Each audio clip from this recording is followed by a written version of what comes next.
Hi, and welcome to this week's episode of Open Wounds Podcast. I know it's been a minute. I have been moving, as you can see by the new background.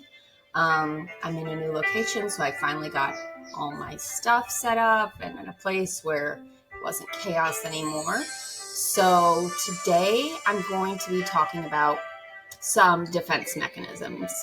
The ones I want to focus on today, although defense mechanisms are like very and wild, and they can change from person to person or through phases of your life or your maturity or development. But we all have defense mechanisms. It's not abnormal or means that we're like not in a good place. It just is something we as humans do to handle emotions and process things. So today we're going to talk about the defense mechanisms of projection, and we might possibly dip into a couple more, but we'll see how far we get. So I hope you enjoy today's episode. All right, so let's dive into it. I'm thinking this episode might not be too long.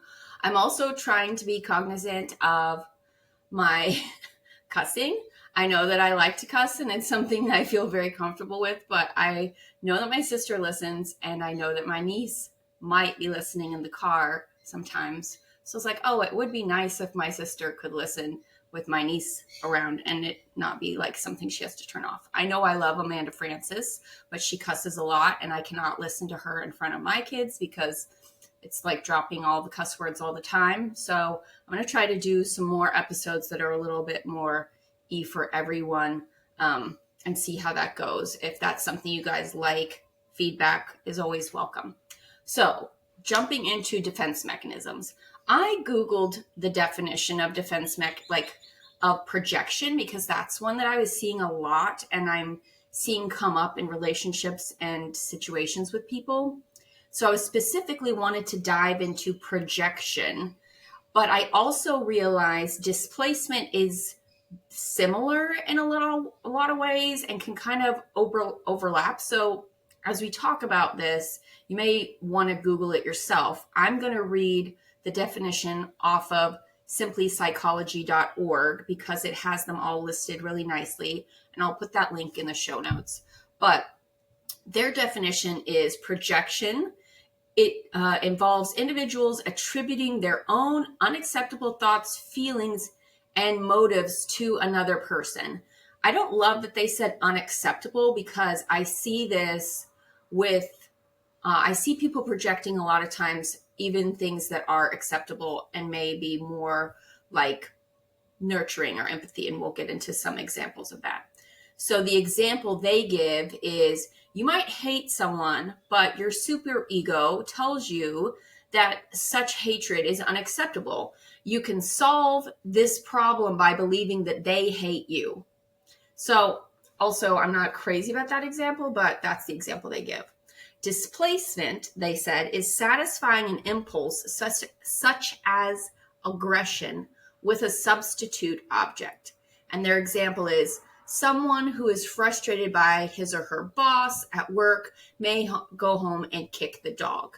So you can see how these two are similar in the fact that whatever is happening internally is not being dealt with internally. It's being put out externally. That's why I find these two to be pretty similar in how they function in our lives.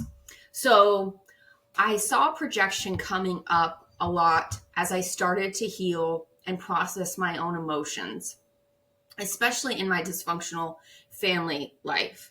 So I was going to therapy, I was journaling, I was reading all these books, as you can see, all these books. And I was processing emotions as they were coming up as best I could with, living life and having family and job and whatnot. And I would be around family members and they would say, oh, Candace, you're so angry. Or, oh, Candace, you're so this, you're so that. And at first, my initial response was like, no, I'm not. But then as I was able to regulate my emotions and stop operating from a place of reactivity to more like balance, like what's going on here? Like, it's really easy to fall into reactivity when you have people in your lives who are they are dysregulated in themselves. Their emotions are not regulated well. They're not functioning from a place of like processing and doing the internal work, right? So if you're going along and you're having interactions with these people because they're not dealing with what's going on inside themselves, they're going and putting it on the people around them. It's almost like I can't tolerate these emotions I'm having within myself, so I need to get them out. And I'm going to get them out by saying what I'm feeling about the other people, right? And so in that example, the person was like, "Oh, Candace, you're so angry." And I was like, at first I was like, "No, I'm not." But then as this process went on and this person would say things like that to me in the future, like today, one came up, they were like, "Well, you're snotty." And I was like, "Am I?" First of all, I've got to a place now where I don't give a fuck. Okay, I'm snotty. I don't care. I'll be snotty. I can own it. I can own those parts of myself that other people may shame or try to change about me. So that's a whole different scenario we could talk about. But I was able to get to a place where they'd be like, "Oh, you're so angry," or "You're so this," and be like, "I'm not. That's you. You think that about yourself, and you can't tolerate that in yourself. It's a shadow aspect that you've like suppressed or, regressed or whatever," which those are also defense mechanisms on the list as well. But this is something you cannot tolerate in yourself. You feel shame about it. You feel guilt about it. You feel some kind of way about it. So you're going out and you're putting it on the people around you. So as we work through our trauma and as we work through our emotions that come up on a daily basis and memories that may come up and experiences that trigger us, it's very easy for us to like, "Oh, I don't like how I'm feeling." But if we can sit with it and process it, it's much easier to deal with it long term because the pattern will stop happening. So for example, if I'm really frustrated with somebody in my life, instead of being like, "Well, they're this and they're that," I can sit back and be like, "Hold on a second. I am frustrated because I'm not holding a boundary, or I'm not being true. I'm not being honest in this relationship with how this person is, upsetting me, or things they're doing I don't want to do anymore," or whatever it is, whatever the situation can be. When you're able to get to a place where you take the time to feel your feelings, understand where the feelings are coming from, and let them be and be okay with those feelings, I personally see my projection went down a lot. And when people were projecting on me, I was able to get to a place of like that neutral observer, that where I could step outside. It was almost like I could see like my boss and me, and I could be over here going, "Wow, this isn't about," like, this was an example when I worked the last job I had. I was like, "I'm a little late. I'm a minute or two late for the shift pretty regularly." And so she got so upset and she was like shaking and getting all over me, like, "You're always late and you're never on time. And I looked at your time sheet and you're never on time. You need to be here early." And so I was like, "Okay, fine. If you guys want to pay me to be here early, I'll start getting here early." But I realized later on when she was talking about her sister and her dynamic with her sister was always late. Her sister was unreliable. This created a trauma within her and her bond with her sister where she couldn't trust her sister. She couldn't have faith that her sister was going to be there for her. Her sister had let her down and damaged the relationship. So that was a projection. She was seeing the similarities between me and her sister and putting us in the same pile. And her emotional response was like, "Oh, I can't handle this. This person's bringing up all these things." So instead of her standing within herself and saying, "This employee is not my sister. This is a different person. She does always show up and she is 1 or 2 minutes late," she said she lumped us together and her emotions put us in the same place. So she was projecting all that stuff and history from her relationship with her sister onto me. And I was able to sit there as this was happening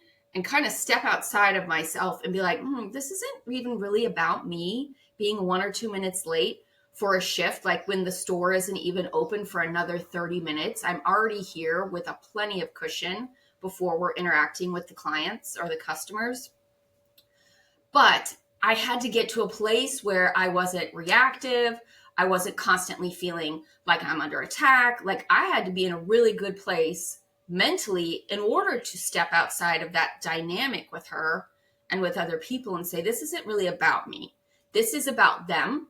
They can't tolerate this situation for whatever reason it is. Luckily, in that scenario, I knew the reason, but a lot of times we may not know why this person is projecting on us.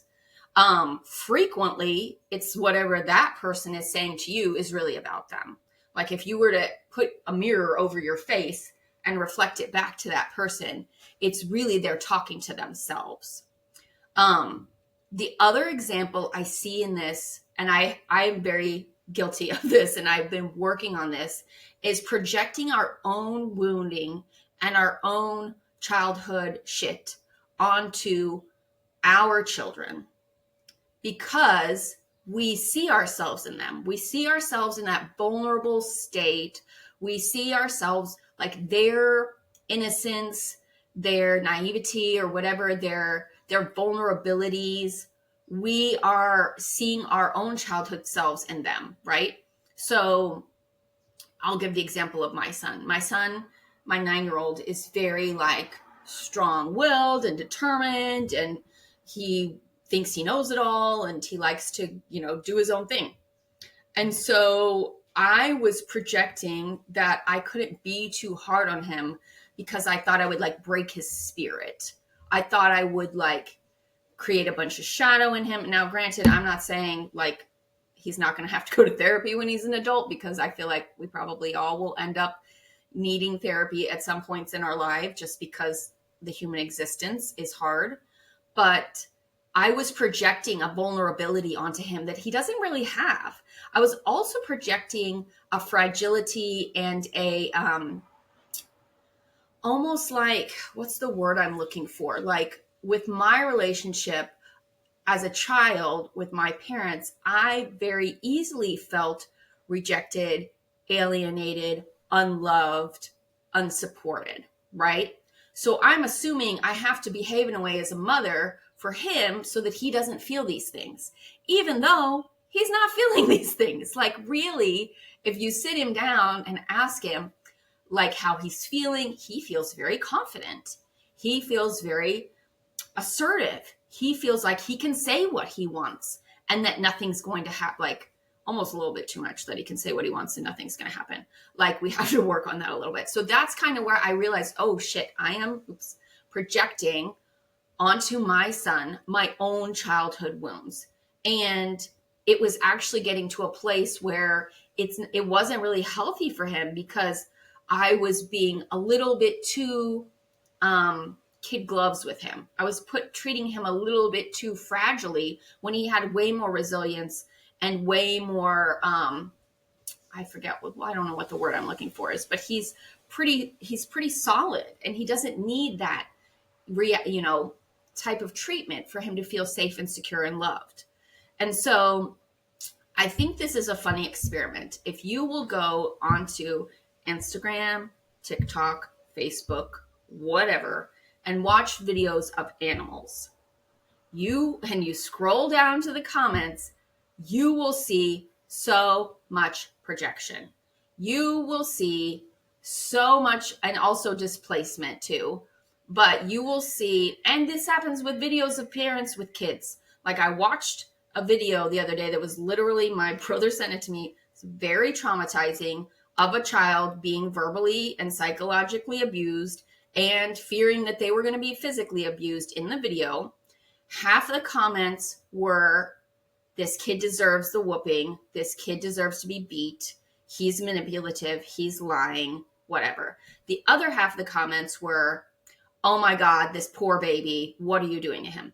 But if you look at animal videos, it's even more exaggerated. People are projecting so much of their own internal vulnerability, their own internal woundings, their own internal, abandonment or feeling, neglected, feeling rejected, feeling abused.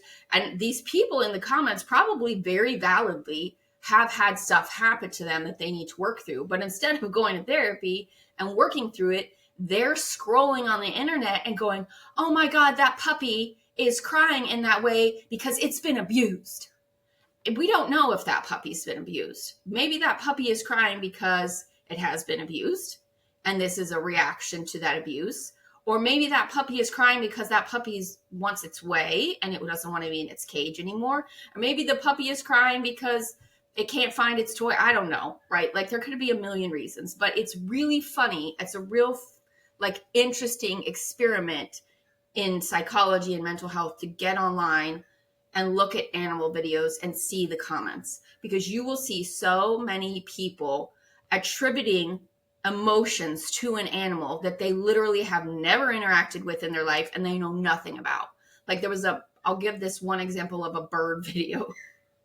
This bird, he was a parrot, so he knew how to talk. And so he had memorized the words, I'm not going to hurt you. And he would say like, come here, baby. There was a couple other things that he would say like, but he was biting the owner while he was saying, I'm not going to hurt you. And so the people in the comments were like, oh my God, the person who had him before, assuming the person who's recording this video hasn't been his owner the entire life. So that's a lot of assumptions happening there. But they're like, this poor bird has been abused. That's why he's saying, I'm not going to hurt you. We don't know that. We have no idea if that bird's been abused or not. All we know is that the bird learned those phrases, that those phrases were said to him over and over again, and he memorized them and can repeat them back. But the comments in that video were so many of people believing so strongly that that bird had been traumatized and been abused, and that bird needed rescuing or needed love and acceptance. But really, the people are just putting their own emotions out onto this bird. This bird has become a placeholder for their difficult emotions that they can't process and that they need to work through. The displacement one, well, I'll talk about that a little bit. I think mostly what happens with displacement is the person who's having the emotion, and if it is anger, anger isn't usually societally acceptable to express, right? So if you're having an episode where somebody's making you mad and you can't yell at them, like in this example they gave the boss, you can go home and yell at your dog because your dog can't talk back to you, unless you have a partner or somebody who's going to be like, don't yell at the dog or whatever. You can go online and troll people, right? Like you can create a weird burner account on some social media platform and take all your pent-up aggression about life out on other people.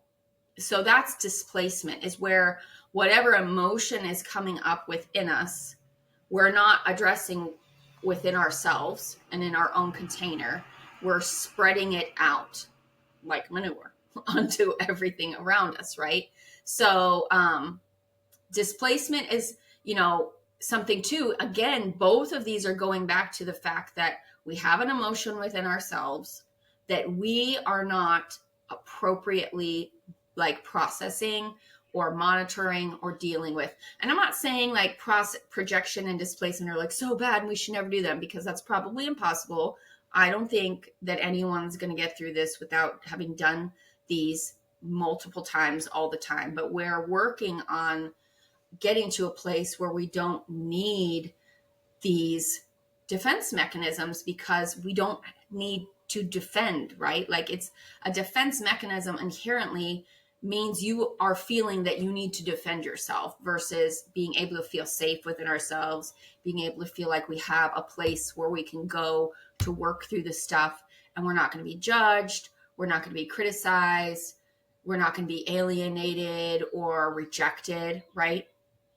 A lot of these emotions that people are projecting out onto others or displacing onto others is because they don't feel safe enough within themselves or within whoever their support system is, to process them, right? So creating that sense of safety, if that means you don't have a safe person that you can talk to, like a therapist, using a journal, or, you know, going out into the forest and screaming into the trees, or whatever, you throwing rocks into a, you know, a body of water if there's no one around. Like, there's ways we can process the emotions in a safe space if we don't have humans to help us. Obviously, it is easier, I think, if you do have a therapist or a friend or, you know, a neighbor, whoever, somebody that is a willing listening ear that's non-judgmental, which is another thing, because you don't want to be going and being like, you know what, my boss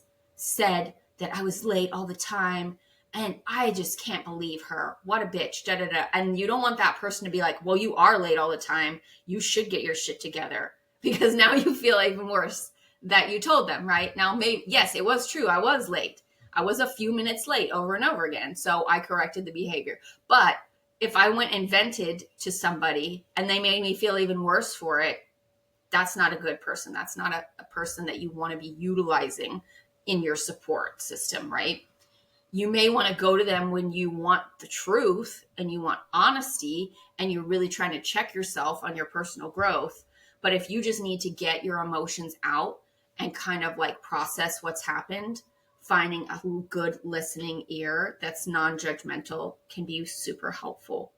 And the last thing I want to say about projection is, like, yes, you know, it happens to us and we are also doing it to others. So when you first start kind of feeling it out, it's really easier to see when it's happening to you, right? When we are on the receiving end of the projection, we can be like, wait, what are they saying about that about me? I'm not that. Am I that? And then you can kind of be like, no, I'm not that. They are that. Or they're pretending they're not that. Or they have shame around that. But I'm not that. That's their thing. It is really revolutionary when you can get a hold of this and see it happening in real time with your relationships. When you can say, wait a minute, I'm not that at all. This person is just projecting their shit onto me. It's a relief, because when you've lived a life with a parent or a caregiver or somebody who's in a position of authority over you, telling you, you're this, you're that, you behave this way, you behave that way, your whole life, that is a lot of fucking undoing. Like, you really have to like be like, okay, no, I've worked on this. I know for a fact right now in this moment, I am not what you're saying I am. So where is this coming from? Oh, that's a you thing. That's a you problem, right? So that's the first step, I would say, is like, once you realize that other people are just going around spreading their stuff that they can't process onto others, and then you can step away from it and be like, that is not my problem. That's your problem. You don't have to say it to them because they're definitely not ready to hear it. But you can be like, you know what? This isn't a me thing. This is a you thing. And you can feel however you want to feel about me, but I know that I am not X, Y, and Z, whatever you're saying that I am. And then the next level is to start checking yourself and making sure you're not projecting your stuff onto other people, right?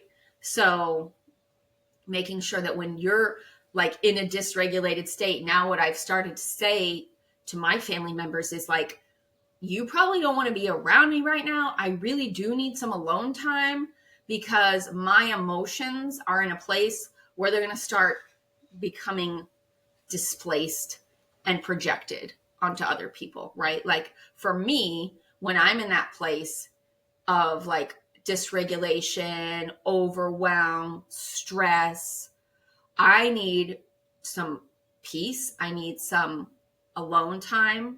I need some solitude to get through them, right? Especially because you can't just have your therapist on speed dial. If you do, that's cool, because I've never met one who would let me do that. But yeah, figuring out a way when you're in a place like, ooh, I'm not in a good place right now. And I probably, if I'm interacting with people, I'm going to project and displace. And obviously, if we're at work, there's nothing we can do. We got to stay there till the clock runs out, right? We can go to the bathroom, we can take a 15-minute break and try to regulate our nervous system so that we're not projecting and displacing our emotions on others. And then once we get a moment where we do have that safety and that time to kind of go through and be like, you know what? I'm upset about this and this and this. It has nothing to do with this person. It has nothing to do with that person.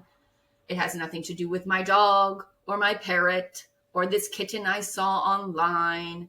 It's me, right? And so I just thought that was an interesting thing that I see happening a lot with people. I see it happening especially when they view the person that is being projected or displaced upon as weak or vulnerable. That's why it happens so much with animals, I think, is because people see them inherently as more vulnerable, as a weaker species, as something that is defenseless and helpless, right? So when we can check ourselves and be like, is that kitten really abused? Or am I feeling some kind of feeling watching this video that reminds me of my own childhood, reminds me of what I witnessed in my adolescence, right? Or in my past relationships with people as an adult where I felt that I was being taken advantage of or hurt or whatever, right? So when you see that, like before you go to type those comments away on your Twitter or Instagram or Facebook or TikTok, oh my God, this poor animal, like you should check yourself before you post it. Is this really about this animal? Or do I feel some kind of way that I need to process, right? So I hope you guys enjoyed today's episode. I'm going to try to get back into posting them more. I'm not making any promises because life is what life is. And I haven't had, the motivation to do them as much lately. I've asked a lot of people to come on as guests and I've got a lot of no's, and I much prefer this scenario with people to talk to about these things. So if you have guest recommendations or you would like to be a guest, you can email us at openwoundspodcast@gmail.com, and we'll see you soon. Thanks.